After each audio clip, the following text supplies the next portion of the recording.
Bonjour, on se retrouve pour une nouvelle vidéo dans Sorare. Donc dans cette vidéo, je vais vous présenter une stratégie à moi que je vais appliquer, je pense, dans les prochains jours, dans les prochains mois, qui peut être pas mal, qui peut être aussi donc peut-être risqué. Mais voilà, je voulais vous la présenter. Donc c'est une stratégie spécialement potentiellement pour faire de l'achat-revente. Donc si vous n'êtes pas encore inscrit sur Sorare, donc n'oubliez pas de passer par ce lien. En passant par ce lien, au bout de 5 achats aux enchères, vous aurez le droit donc une carte gratuite, mais moi aussi. Et en plus de ça, Sorare pendant un mois, donc là il reste plus que 3 semaines, offre donc des T2 MLS, donc ça veut dire une carte de parrainage un peu plus haute que celle de d'habitude. Donc c'est vraiment très important de passer par un lien de parrainage, de faire les 5 achats aux enchères, et justement en ce moment, vous aurez donc une carte un peu plus forte à une meilleure valeur, parfait pour commencer son aventure sur Sorare.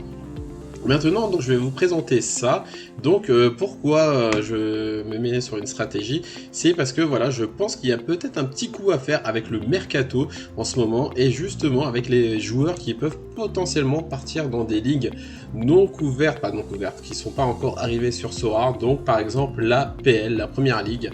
Donc, en Première Ligue, voilà, il y a des joueurs qui peuvent partir en Première Ligue, mais c'est pas pour autant que vous pourrez plus les aligner, vous pourrez quand même les mettre.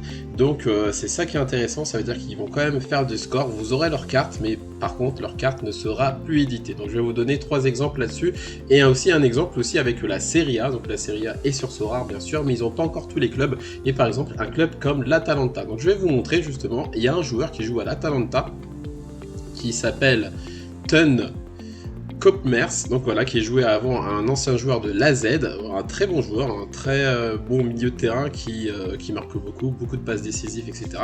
Mais qui en ce moment, donc en la fin de saison, vous voyez, donc on va aussi sur Sorare Data, qui a été un peu en difficulté, on va dire.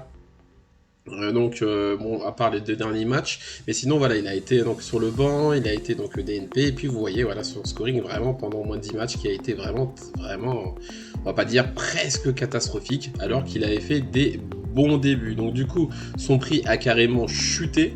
Donc voilà. Donc attendez, on va revenir dessus. Donc son prix a carrément chuté. Et du coup, il devenait moins intéressant. Sauf que ce joueur-là, qui était à la Z, et à l'Atalanta, il n'y a pas encore de nouvelles cartes. Donc du coup, en limited par exemple, il n'y a que 46 cartes. Donc du coup, 46 cartes, donc du coup, moins d'offres. Donc il y a vraiment moins d'offres, il n'y a que 46 cartes. Et justement, c'est intéressant parce que les joueurs qui ont quand même cette carte-là, potentiellement, ils peuvent vendre cette carte plus chère parce qu'il y a peu d'offres. Et du coup, ils peuvent donc vendre ce joueur potentiellement plus cher parce que pour l'instant, tant que l'Atalanta sera pas encore dans Sorare, il n'y aura pas d'édition de nouvelles cartes. Donc du coup, par exemple, je prends un exemple. Là, cette carte-là, donc un XP de 9, continuera donc à avoir de l'XP, sera pas donc impacté par les nouvelles cartes. Je vous rappelle, quand il y a une nouvelle carte qui va sortir, donc justement dans 2 mois à la nouvelle saison, il y a 5% d'XP qui partent. Donc cette carte-là pourrait potentiellement donc revenir par exemple à 9.5 à 4. Mais du coup, cette carte-là, tant que les nouvelles cartes n'arrivent pas, il n'y aura pas cette perte d'XP. Et donc du coup, ce manager qui a cette carte pourra pas aller à 10, 11, 12, 13, jusqu'à 15, qui pourra continuer donc à mettre en XP sa carte. Donc cette carte aura plus de valeur. Et en plus de ça, comme je vous ai dit, le compteur est bloqué à 46 cartes. C'est vraiment donc très intéressant. Ça veut dire que les prix sont beaucoup plus hauts que la normale parce que du coup il y a moins d'offres, donc il y a moins de supply comme on dit. Donc du coup cette carte aura toujours de la valeur et les personnes qui ont cette carte là peuvent vendre plus cher. Donc moi, c'est quoi ma stratégie? Donc bien sûr je ne l'ai pas, mais je vais surveiller les joueurs qui vont partir au mercato en PL. Donc il y a des exemples, il y a Bouba Kamara, donc qui est déjà parti à Aston Villa, lui pareil, à la nouvelle saison, il n'y aura pas de nouvelle carte. Vous connaissez donc aussi l'exemple de Luis Diaz, donc c'est très intéressant d'avoir un Luis Diaz, et par exemple, voilà un joueur en ce moment qui est en instance de départ. Il y a des rumeurs pour lui justement, Naïef Aguerd avec West Ham. Voilà, West Ham est prêt donc à aligner beaucoup d'argent pour ce joueur. Et pour l'instant, donc il coûte, vous voyez, 87 €, 93, 95, donc ça dépend donc les prix que les managers ont. Mais en moyenne, ça va entre de 80 € à 90 €. Mais justement, vous voyez, donc il y a 400 limited sur Aguerre, donc il y a beaucoup de limited, mais par contre, quand il va partir en PL, tant que la PL ne sera pas là, et ben là, il n'y aura plus de cartes éditées. Donc du coup, imaginez que demain, donc il y a beaucoup de managers qui arrivent, justement, et ben Aguerre, si vous l'avez, bien sûr, vous pourrez donc l'utiliser en première ligue, il aura son scoring, etc. Mais par contre, vous pourrez donc, entre guillemets, il y en aura moins sur le marché, donc il n'y aura que 400 donc, par rapport au nombre de managers. Donc du coup, cette carte va prendre beaucoup de valeur, et vous pourrez en plus de ça augmenter son XP, parce qu'il n'y aura pas de cartes d'XP qui vont il n'y aura pas de carte d'XP, justement, pas de perte d'XP, pardon. Et du coup, bah, ce sera très intéressant. Donc moi, justement, ma stratégie, ça va être de surveiller donc l'APL et de prendre et d'anticiper donc les joueurs qui pourraient être en première ligue. Par contre, il faut faire attention quand même, parce qu'un Aguerre, on ne sait pas s'il sera titulaire, donc s'il part en première ligue, il ne joue pas, donc ça va être pas intéressant. Donc c'est pour ça qu'il y a quand même une part de risque. Avec Bouba Kamara, pareil, normalement, il peut s'imposer, on connaît la valeur de Bouba, mais on ne sait jamais, il peut donc au tout début justement commencer sur le banc, donc il faut quand même surveiller, mais il ne faut pas à tout prix prendre un joueur qui part en PL et c'est bon. Donc il faut savoir si potentiellement il sera titulaire, si potentiellement donc voilà, il peut s'imposer, que ce soit dans un petit ou un grand club.